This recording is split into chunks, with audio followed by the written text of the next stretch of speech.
Paano nga ba makukuha ng Lakers at matuloy ang trade nitong si Walker Kessler? Yan kasi talaga ang center na pinaka-candidate dito sa Lakers. Last year pa, mid-season pa lang sinusubukan na ng Lakers na makakuha sa trade yan. Pero sa report nga, hindi nagkaroon ng interest mismo ang Utah Jazz sa trade offer na binibigay ng Lakers.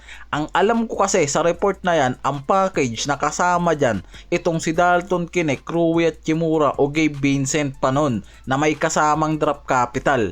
Pero hindi mismo naging interesado dyan ang Utah Jazz dahil base naman sa report na nilabas ng Sports Illustrated, ang hinihinging kapalit ng Utah dyan sa Lakers itong si Austin Reeves at 2 first round pick, kaya hindi nga natuloy mismo yung trade nitong si Kessler dahil ang pinaka-asking price dyan ng Jazz para kay Kessler itong si Austin Reeves talaga, young talent at 2 future first round pick. Kaya ang Lakers kung hindi mamimit isa sa dinedemand na yan ng Utah Jazz, mahihirapan silang makuha itong si Kessler. Pero una pa nga lang, wala talagang balak na ibigay itong si Reeves sa trade, lalo na't malaki ang nagiging role niyan bilang third option kasama sa core ni Luka at Lebron. At sinabi pa ni Pelinka sa ngayon, wala silang balak na gamitin yung mga draft capital sa trade. At wala nga raw silang balak na gamitin itong si Austin Reeves sa trade, lalo nga raw kung hindi naman top tier ang magiging kapalit. Meaning na may posibilidad pa rin na gamitin nila si Reeves kung makakakuha sila ng sapat na center na top tier.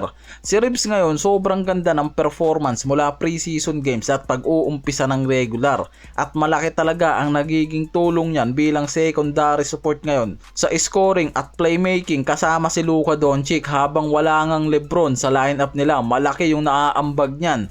Kaya may mga ilang analyst pa rin talaga ang naniniwalang effective itong si Reeves sa Lakers at sa kombinasyon nito sa backcourt kasama si Luka. Kaya mahirap nga raw talaga na isapalaran nga raw ngayon itong si Reeves sa trade. Pero ngayon nga, nakikitang nag-uumpisa pa lang ang regular season, nagkakaproblema na yung mga to.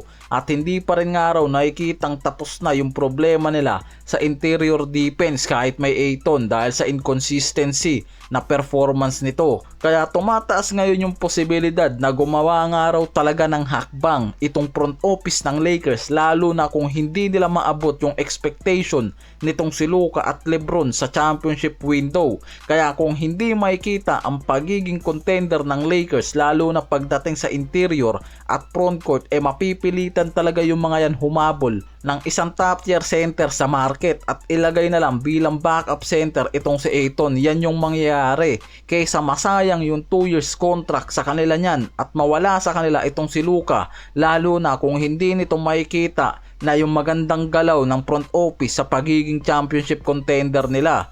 Yan ang mangyayari, kaya mapipilitan talaga ang Lakers ngayon na magsakripisyo at si Kessler magiging perfect fit para nga raw sa core nila mula kay Luka, Lebron, base yan sa mga insider at analyst. Kaya nga hinahabol na yan last year pa nitong si Rob Pelinka, pero nagiging mailap ang Utah Jazz dyan para ibigay, lalo't nakikita ng mga yan na sobrang interesado ang Lakers na makakombine itong si Kessler kay Luka at Lebron.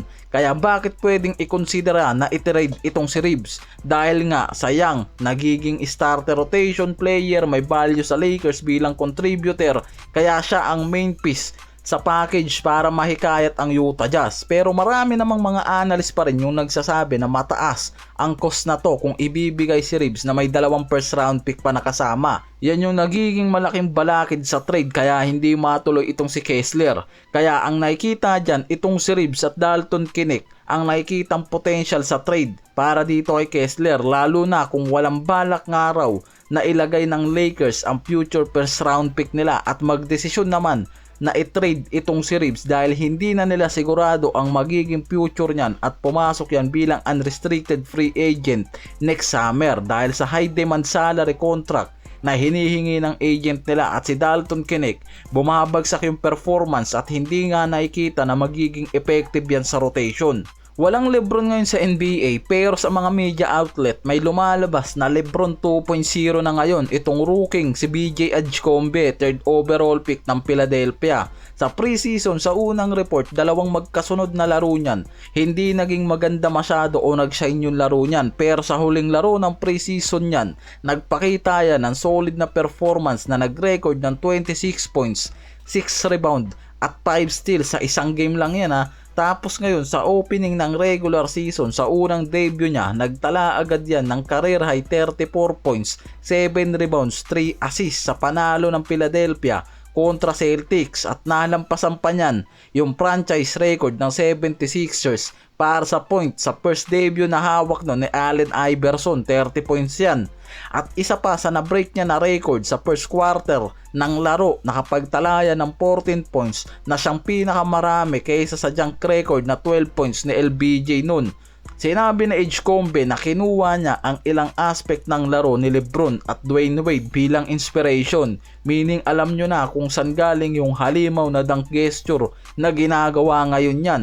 Versatility at may two-way potential, may mga report ngayon na binibigyang pansin pa rin yung versatile niyan, hindi lang sa scoring hanggang depensa, transition at playmaking.